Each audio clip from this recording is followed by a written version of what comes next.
Hi అండి. Welcome back to my channel. So, ఇదొచ్చేసి yesterday night mini vlog అనమాట. So, Sunday కదా పిల్లల్ని తీసుకొని ఈవినింగ్ అయితే బయటికెళ్ళాము.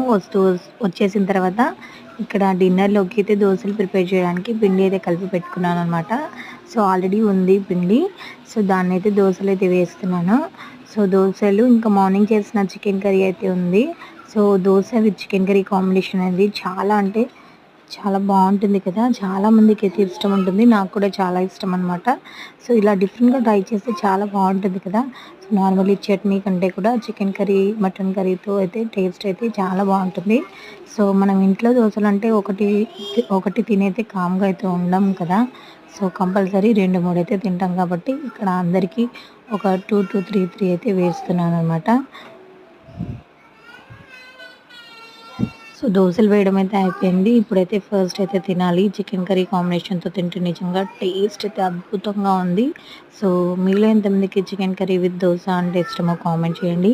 సో, వీడియో నచ్చితే ప్లీజ్ ఒక లైక్ చేయండి. నా ఛానల్‌ని subscribe. Thank you for watching. Bye.